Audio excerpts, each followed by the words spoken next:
Hello, ladies and gentlemen, and what we have here is a couple days of light work. Just a quick and simple, easy dungeon trap that I made. Thing with the exploration mode that will be coming out here soon. Might be fun to make dungeons, send them to friends, have them try them out, and here'd be a good entrance, I'd say. Leave a little sign or something that says, doing the right thing. It's not always doing the right thing. This left one is a free passage. See? Now, here's the fun one. Alright, opens up the one door. The right side closes behind you, drops lava on you, opens up the pit in case you're just walking forward thinking the doors will open ahead of you. And it does a neat little trick and disables this plate. I haven't done that just so I can show you how it's done later. Now, I'll show you the wiring to it all. Alright, this pressure plate will activate, come through, hit this switch. This switch here controls the speed at which these doors open. You can adjust it depending on if you need to run a longer distance, say if you put more trapdoors for lava. Make sure you have this barrier in here. This will be important, as you'll see why in a few moments. Alright, bring it up, have it hit the torch. So that way this torch keeps these two pistons engaged. Sticky pistons, I might add, of course. So you can pull the blocks back. Sorry if I ramble. Been up for quite a bit. Didn't do that when I'm tired. Anyways, you bring it up, bring it back down. This crosses under to the other side. Identical setup. Fairly easy, right? Yep. Alright. Now, here we have where your second one would be. Like I said, activates as a bunch of things. So,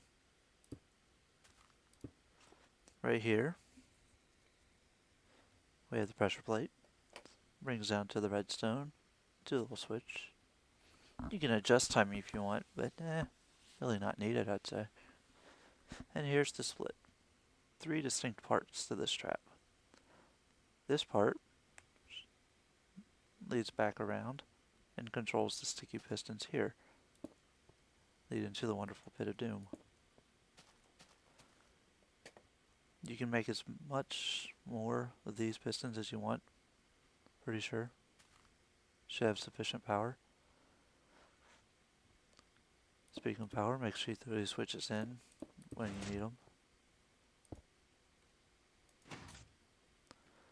And this side is mirrored, just like the other side. Same setup.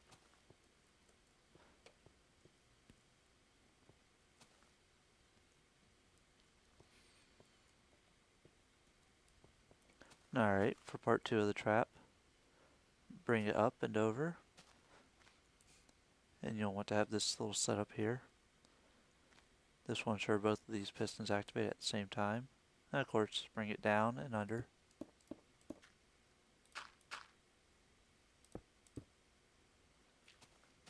And back up. Keep it identical. Makes it easy, right? And now for the third part, and this part that took me a little bit longer to figure out. You put the switch here, and then you bring the powder up to the steps, and you put the torch. The torch keeps two things open. Or I should say keeps these two pistons engaged. This piston controls the lava. You'll know. Lava was there. Pistons engaged. And there's the hole. Right down to where you were. And this where your two little locking doors were. Now, the fun part. Put water where that sand was. And when you hit the little pressure plate here, it drops the water into the redstone and disables this door. And that's why you have the channel here. So that way, once they're in your trap, they have no choice but to kill themselves. Fun, right? At least I thought so.